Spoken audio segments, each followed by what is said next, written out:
back to the Meeple Marathon. Today we're going to learn how to play Unstoppable. This is the newest game in Renegades Solo Heroes series.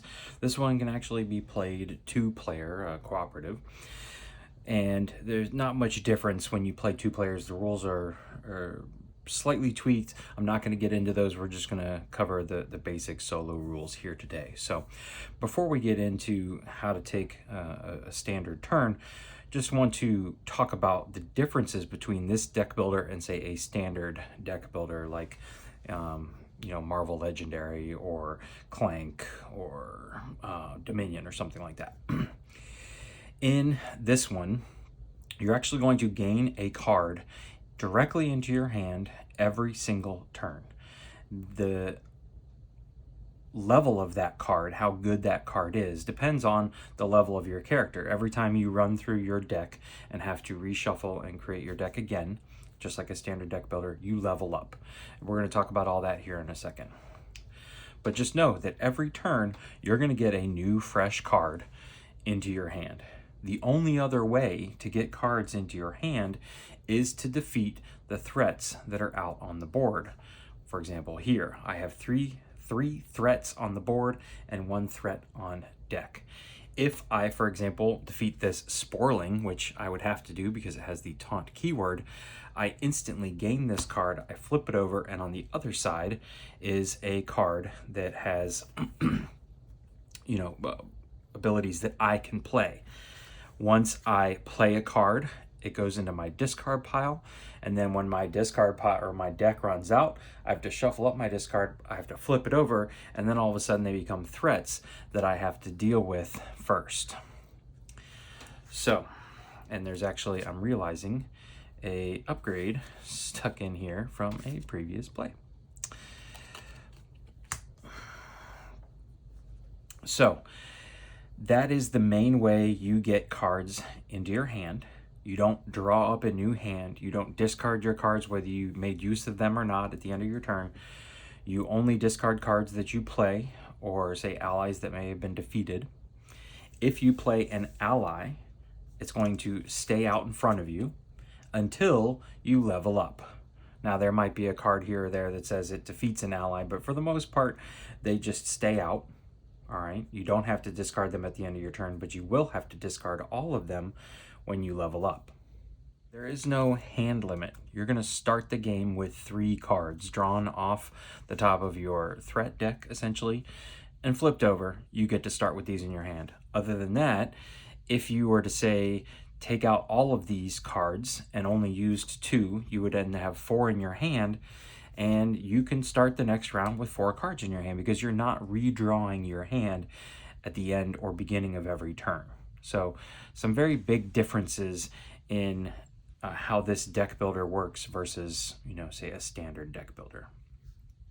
These threats all can have cumulative damage placed on them so that we have these damage markers up here. And if you do just a single point of damage, they can sit there like that. And most of them have this skull symbol here, which is going to increase as the game increases. And we'll talk about that in a second when we talk about the boss. But the skull symbol just means to reference the boss sheet, and whatever the boss level is at, that's what this multiplier or addition is going to be. So at the beginning of the game, it's 0. So this guy would attack you for 2 and have a defense of 0. But to defeat him, you need to equal his attack plus his defense. Here, his attack would be 1, his defense is an automatic 1, then a bonus defense of, in this case, 0, but later on in the game, maybe it's 3, and this becomes a 5. Again, taunt, you have to defeat him before anybody else. And this guy has double attack, 1, plus at the moment it would be 0, but later on, maybe it's 1 plus 3 for 4. I still have to do 4 damage to him to defeat him, but he's also hitting me back for 4. Whereas she is only ever going to hit me for 2. Her just defense increases. For the most part, the threats are pretty self-explanatory, but they're also going to get worse as the game goes on. And I'll tell you why here in just a second. The first thing you're going to do to start out your turn is the upkeep phase. You're going to take, you have 6 action discs that are available to you, but you only get to start with 3. There are cards, however, that allow you to add actions to your turn, and so that's why you have more. You can have up to 6. If somehow you got more than 6, you would lose all the extra. But you start off with giving yourself 3. Also, if you have spent any allies on your previous turn, you would refresh them. And if there's any upkeep effects that are on the board, you would resolve them. So during the drafting phase, we're going to come up here to our level cards, and we're going to figure out what level are we at. At the beginning of the game, you're at level 1, and so you're going to draft from this deck here. If, however, you are ever able to move the top part of your token with the little tic-tac on it, and say maybe you advance it twice during your turn, when the draft phase comes back around, you draft from this pile. These are better cards. At the end of the draft phase, however, this resets. The way to move this up permanently is by leveling up. That means your draw deck, where the threat are coming out from, is emptied. Everything is into your discard pile or in your hand. You essentially level up. You get the chance to eliminate a card, do some other stuff, and you advance your level, which is very important. So now you are drafting from better sets of cards, better piles of cards. But at the beginning of the game here, what we're going to do is we're going to look at the top 3 cards off of this deck. So we'll put them right here. And we kind of need to make a decision here. Right off the bat, I'm seeing some symbols that match our character. So if we look back up here at our character, Kai Silver has the silver symbol and the junker symbol. So those usually pair well together. So I'm kind of focusing on these 2 here. This is an ally. So if we played this card, we would spend 3, which would be all of our action points. But every time, once he's out, every time we just exhaust them on their turn for free, we hit somebody for 2. That's pretty good. I like, I know I have a card already in my starter deck that will move my little tic-tac up. And so I'm focusing on Pact of Blood. There is a little bio on the back of all the cards that kind of gives you an idea of how that character does well in a game. And for me, who's a bodyguard, Kai Silver likes to hurt himself to then attack others and benefit others. So I'm going to go with Pact of Blood here. So what you do is you can actually take these other 2, and they go on the bottom of this stack, which sometimes it's hard to pick up the stack. And in a solo game, I don't think you're ever going to go through the entire stack. Maybe up here. But put them at the bottom. Then you're going to take the top card of the threat deck, which sits over here and is face down. You cannot see them. I know that this is one of the factions that the boss told me to shuffle up together, but I have no idea what this is. I'm going to take this. I'm going to slide it in there, and now I'm going to add this to my hand instantly to play, and I'm supposed to keep it face up like this until it gets shuffled up and appears then in my draw deck as a threat. But I won't know what this threat is until it pops back out. But for now, this is a card immediately added to my hand for free. Now that we have drafted our fancy new card here, we now have 4 cards in hand, and we can go about taking care of these threats, gaining new cards into our hand. And we want to remove as many of these as possible, because up next, after the main phase, is the threat phase, where each one of these that has not been taken care of will attack us directly. So we definitely want to do that. But the trick is that you only have 3 action points to spend. Well, this card that we just drafted, we talked about, costs 1 action point. It's a tactic, so we would play it, and then it would go into our discard pile at the end of the turn. We could also play, say, Guard Squadron.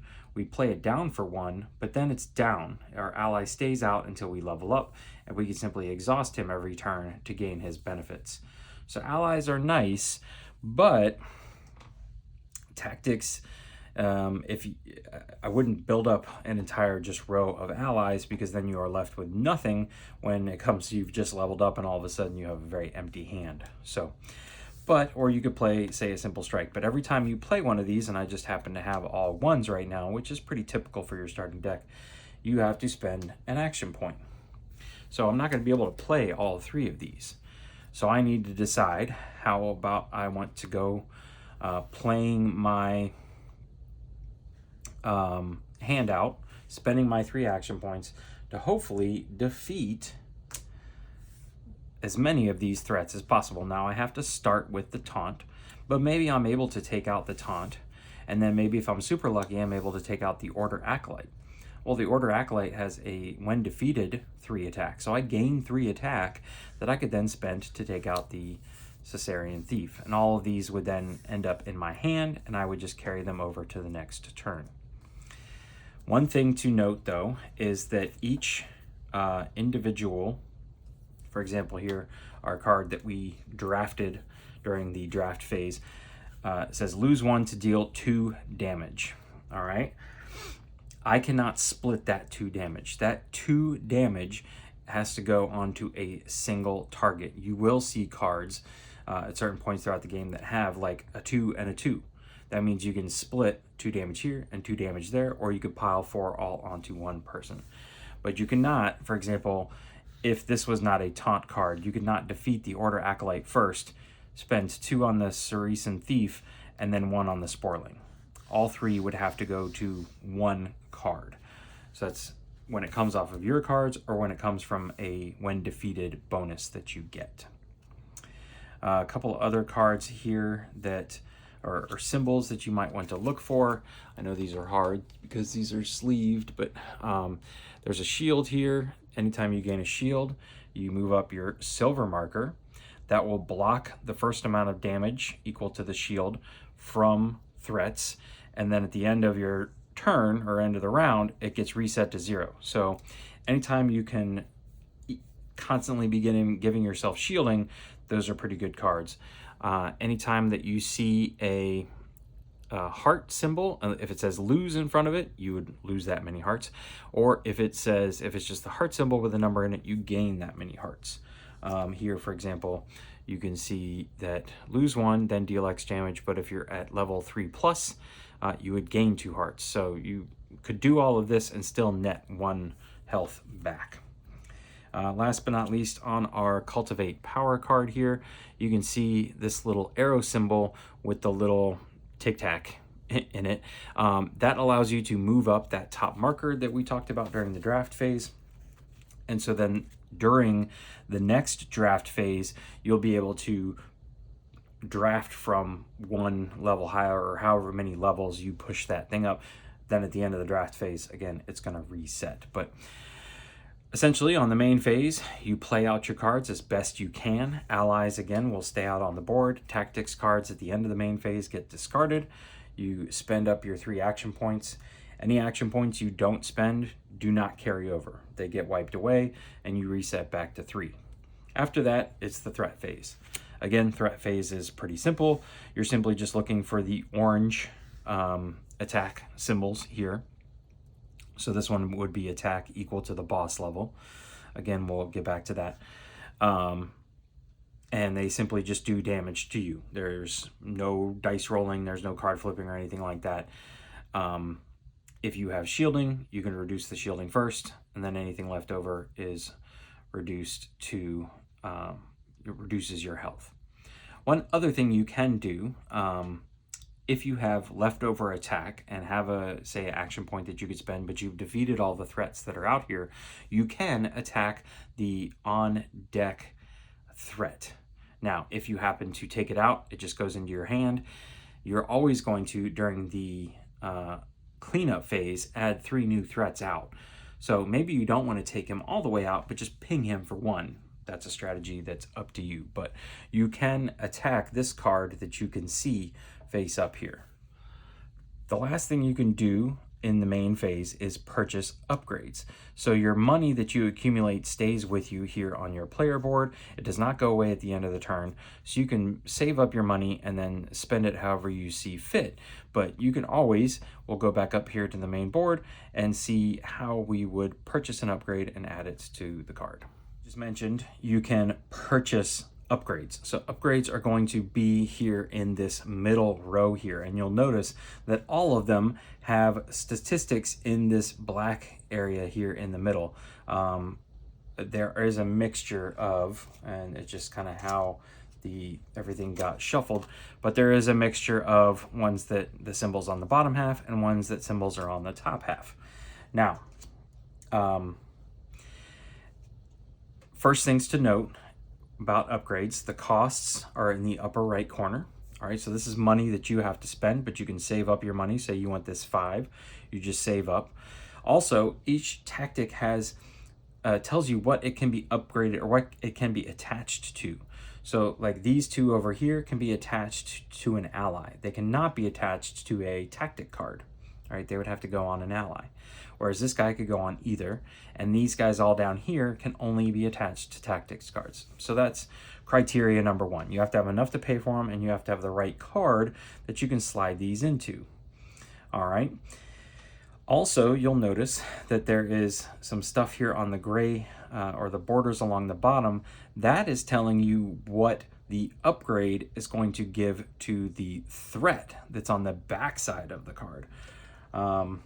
Remember, let's find here our Pact of Blood card that we drafted earlier. We don't know what's on the back side of this threat. I do know, however, if I were to, it's a tactic card, so we have to look over here. If I purchase this reassembled, I would get 2 money and 5 attack. Bargain, I'd have to bargain for it, which is a keyword and a special way to do it. But if I add that in here, you can see I would slide it in and it would just kind of appear right there. So it adds to all the other stuff here, but it's also adding 1 attack to whatever the threat is on the back side. So we can go ahead and flip this over now and slide this in. So this is the threat that was hiding on the back side. It was a Genmod Enforcer, and it was Rage with 2 separate things of attack, but we also gave it now a 3rd attack. It always had this when defeated, get 2 money, but we gave it that extra attack when we upgraded this card. So that's always something to consider, and that information is not hidden. It's always sitting here at the bottom because once you slide this all in, this is the only part you're going to be able to see. Every card can accept up to 2 upgrades, but they have to be the opposite. So they have to be 1 here and 1 down here. You can't cover up a bad upgrade you gave a threat with a blank one or something like that. Like, where was it? I saw, yeah, this one technically doesn't, this one's interesting because it doesn't give you, the player card, anything. But what it does give you is when you defeat the enemy, so it doesn't give the enemy any bonus, it gives them a when defeated tag. So now all of a sudden, when you defeat this guy, you get 3 money and you get to move up your little tic-tac marker, like so. So upgrades are interesting, again, because you're not only upgrading yourself, but you're upgrading the threat on the back. After the threat phase, we simply clean up at that point. Again, we leave any allies that we had out, any tactics that we may have played, go into our discard pile, like so. We're going to refill the threat to 3 if there is a fast threat. See, this one has Rage, this one has Taunt. I'm not going to cover all the keywords, but fast means that it does not count towards the 3. So if a fast threat makes it out onto the board, you actually have to draw another one until you either fill it up with 6 or you have 3 non-fast threats on the board, if that makes sense. Hopefully it does. The last thing then you do, again, you reset your armor value to 0. The last thing you're going to do is advance the danger level or boss level by 1. So now's a good time for us to talk about the boss and how that affects the game. All right, last but not least is the boss. So there's 3 bosses in the game. Each one of them have variable setups. So it's going to change the threat deck that you shuffle together up here. And it's also going to have different cards down here. This is the Harbinger, for example, which the game recommends you start with. The Harbinger has all of these cards here, which are either Order Archivists or Order Acolytes threats.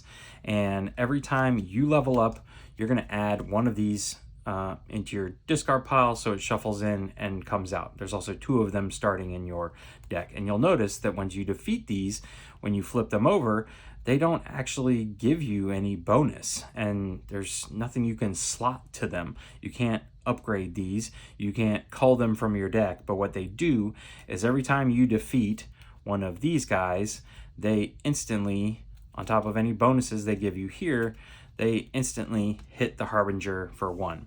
So in a solo game, you can see you need to hit the Harbinger 12 times. In order to defeat it, you basically need to take out 12 Order Archivists or Order Acolytes. So it's very straightforward. That's why this guy is the beginning boss. But we mentioned during the cleanup phase that you would have to advance the boss level or danger level, and that's simply this cube here.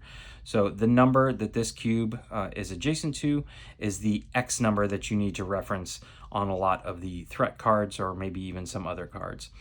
Also, you'll notice that some of these the boxes have a colored ring around them. Depending on your difficulty that you choose, you're going to skip over some of these. So easy difficulty, you're going to skip over the green rings, which is only these last 2 right here. So once you get to this one, at the end of the cleanup phase, you would then lose. That's one of your loss conditions there. If you play on medium, you're going to skip over the yellow ones. So that would be this one, this one. And if you're playing on hard, you skip over the red ones. So this one, this one, this one, this one, and this one. So you have less time playing on hard. So that's how they can increase or decrease the difficulty in the game. Personally, easy is just fine. That is going to do it. If you have any questions about how to play Unstoppable, you can leave them in the comment section below. I'll do my best to answer them. I did not go over leveling up, but it's very straightforward. It's essentially taking your discard pile, reshuffling it, flipping it over so it becomes threats, and moving this token up 1. And that's it. As far as the Harbinger is concerned, every time you level up, it does something else. So you'd always want to pay attention to the rules of the boss to see if they do anything when you level up too. Other than that, it's a decently quick playing game. Doesn't take too long. It is a little fiddly to set up and break down though. There's a lot of shuffling of each of these individual decks and separating them out during cleanup and pulling out upgrades out of cards and pulling out these cards out of the threat cards and things like that. So something to keep in mind. I'm going to put all this in a more encompassing review soon on the channel, just to give you my thoughts on it. But just that's been on my mind a lot as I have broken down and set up several games now and gotten the game ready for filming. Anyways, if you've made it this far, thanks for watching. Have a great day.